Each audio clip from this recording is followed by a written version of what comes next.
지난달 은행권 예금 금리가 연 0.85% 수준까지 떨어졌습니다. 1,000만 원을 1년짜리 정기 예금으로 넣어둬도 이자를 10만 원도 안 주는 겁니다.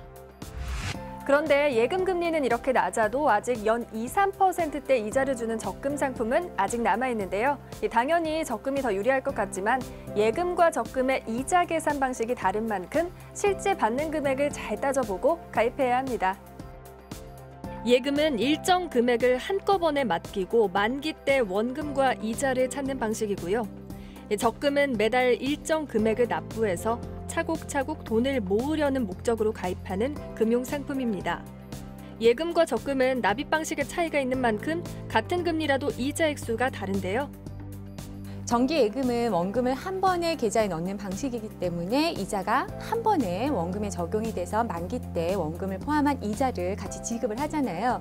반면에 적금은 매달 입금하는 돈에 대해서 이자가 붙고 그 돈의 예치 기간에 따라 이자가 적용이 되니까 같은 총액의 예금과 적금을 비교하신다면 만기 시 총 금액은 다르게 됩니다. 예를 들어 1,200만 원짜리 금리가 연 1%인 1년짜리 정기 예금에 가입했을 때에는 세전 이자가 12만 원 정도 되는데요. 하지만 100만 원씩 매달 납부하는 1년 적금의 경우는 이자 적용 방식이 다른데요. 첫 달에 낸 100만 원에는 연 1% 금리를 주지만 두 번째 달 납입액은 11개월에 대한 1% 금리를 주는 식으로 납입 달에 대한 금액은 남은 기간에 대한 이자율이 적용됩니다. 마지막 달에는 한 달치에 대해서 이자가 붙기 때문에 이자가 833원 정도밖에 붙지 않게 되고 그래서 만기 때 받는 1년 이자는 6만 5천 원으로 한 번에 총 원금을 납입하는 예금보다 적게 되는 것이죠. 물론 예금이나 적금 만기 시의 세금 15.4%는 또 따로 내셔야 합니다. 쉽게 생각해서 예적금 상품의 금리가 똑같이 1%라고 한다면 이자를 비교해 볼 때 적금 이자가 대략 예금의 절반 정도라고 보면 됩니다.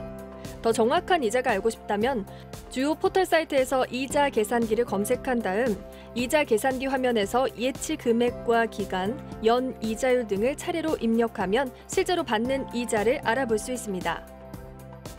예적금 이자가 너무 낮다 보니까 3% 이상의 수익률을 보장하는 펀드 상품에 가입하는 분도 있을 텐데요. 이 수치에 현혹되지 말고 펀드 수익률도 잘 따져봐야 합니다.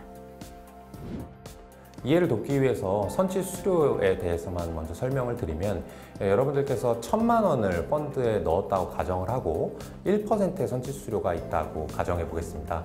그렇다면 여러분이 넣은 1,000만 원이 운용되는 것이 아니라 선취 수수료 1%인 10만 원을 빼고 990만 원만 운용이 되는 겁니다. 거기에서 만약 편입자산이 3% 올랐다고 가정해 보겠습니다. 그러면 여러분이 넣으신 1,000만 원에서 3%, 그러니까 30만 원이 오른 것이 아니라 선취 수수료를 뺀 990만 원에서 3%가 오른 29만 7천 원만 수익이 되는 겁니다. 그래서 여러분들께서 펀드에 넣은 자산을 보시고 3% 정도 올랐겠구나 라고 생각하실 수 있지만 실제 펀드에 보이는 수익률은 그거보다 작은 2% 정도가 될 수 있다는 점에 주의하시면 좋겠습니다. 예금과 적금, 펀드 등 금융상품은 눈에 보이는 수치 외에도 이자 계산 방식, 수수료, 세금을 종합적으로 고려해 가입해야 하는데요. 연 3% 금리를 주는 예금이 5%짜리 적금보다 이자는 더 많을 수 있어 수치만 보고 가입했다가는 오히려 낭패를 볼 수 있습니다. 금융사와 금융상품에 따라서 금리가 천차만별인 만큼 예금이나 적금은 금융감독원의 금융상품 한눈에 사이트에서 금리와 실제 이자를 확인한 뒤에 가입하시고요. 이 펀드의 경우 금융투자협회의 펀드 담보화 사이트에서 펀드 수익률을 알아볼 수 있고 자산운용사가 운영하는 펀드 계산기를 이용해서 내가 가입한 펀드의 실제 수익을 계산할 수 있습니다. 스마트 리빙이었습니다.